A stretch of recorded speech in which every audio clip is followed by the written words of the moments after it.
Amados hermanos y amigos que nos escuchan, tengan cada uno de vosotros paz, salud y bendición en esta bendecida tarde de domingo, en nombre de Cristo Jesús, Señor nuestro.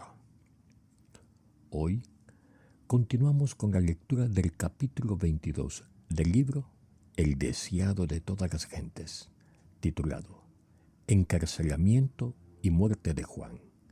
Segunda parte. Este capítulo está basado en el libro de Mateo, capítulo 11, versículo 1 al 11, capítulo 14, versículo 1 al 11, Marcos, capítulo 6, versículo 17 al 28, Lucas, capítulo 7, versículo 19 al 28. Los discípulos de Juan le dieron las nuevas de todas estas cosas, y llamó Juan a 2 de sus discípulos, y los envió a Jesús para preguntarle: ¿Eres tú el que había de venir, o esperaremos a otro?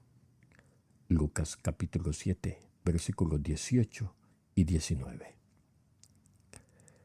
En su misión, el Bautista se había destacado como intrépido represor de la iniquidad, tanto entre los encumbrados como entre los humildes.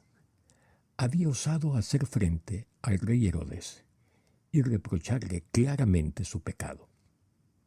No había estimado preciosa su vida como tal de cumplir la obra que le había sido encomendada. Y ahora, desde su mazmorra, esperaba ver al león de la tribu de Judá derribar el orgullo del opresor y librar a los pobres y al que clamaba. Pero Jesús parecía conformarse con reunir discípulos en derredor suyo y sanar y enseñar a la gente. Comía en la mesa de los publicanos, mientras que cada día el yugo romano pesaba siempre más sobre Israel. El rey Herodes y su vil amante realizaban su voluntad, y los clamores de los pobres y dolientes ascendían al cielo. Todo esto le parecía un misterio insondable al profeta del desierto. Había horas en que los susurros de los demonios atormentaban su espíritu, y la sombra de un miedo terrible se apoderaba de él. ¿Podría ser que el tan esperado libertador no hubiese aparecido todavía? ¿Qué significaba entonces el mensaje que él había sido impulsado a dar? Juan había quedado acerbamente chasqueado del resultado de su misión.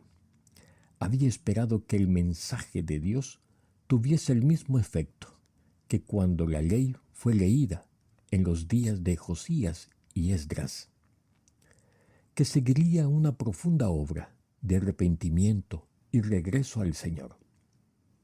Había sacrificado toda su vida al éxito de su misión. ¿Habría sido en vano? Perturbaba a Juan el ver que por amor a él sus propios discípulos albergaban incredulidad para con Jesús. ¿Habría sido vana su obra para ellos? ¿Habría sido el infiel en su misión y habría de ser separado de ella? Si el libertador prometido había aparecido y Juan había sido hallado fiel a su misión, ¿no derribaría Jesús el poder del opresor, dejando en libertad a su heraldo? Pero Juan no renunció a su fe en Cristo. El recuerdo de la voz del cielo y de la paloma que había descendido sobre él, la inmaculada pureza de Jesús, el poder del Espíritu Santo que había descansado sobre Juan cuando estuvo en la presencia del Salvador, y el testimonio de las Escrituras proféticas, todo atestiguaba que Jesús de Nazaret era el prometido. Juan no quería discutir sus dudas y ansiedades con sus compañeros. Resolvió mandar un mensaje de averiguación a Jesús. Lo confió a 2 de sus discípulos, esperando que una entrevista con el Salvador confirmaría su fe e impartiría seguridad a sus hermanos. Anhelaba alguna palabra de Cristo pronunciada directamente para él. Los discípulos acudieron a Jesús con la interrogación: ¿eres tú aquel que había de venir o esperaremos a otro? Cuán poco tiempo había transcurrido desde que el Bautista había proclamado, señalando a Jesús: «He aquí el Cordero de Dios, que quita el pecado del mundo. Este es el que ha de venir tras mí, el cual es antes de mí». Y ahora pregunta: ¿eres tú aquel que había de venir? Era una intensa amargura y desilusión para la naturaleza humana. Si Juan, el precursor fiel, no discernía la misión de Cristo, ¿qué podía esperarse de la multitud egoísta? Amados oyentes, mañana continuaremos con la lectura de la tercera parte del capítulo Encarcelamiento y muerte de Juan. La gracia del Señor Jesucristo, el amor de Dios y la comunión del Espíritu Santo sean con todos vosotros. Amén. Pero sobre todo, hermanos, conservad la fe, conservadla.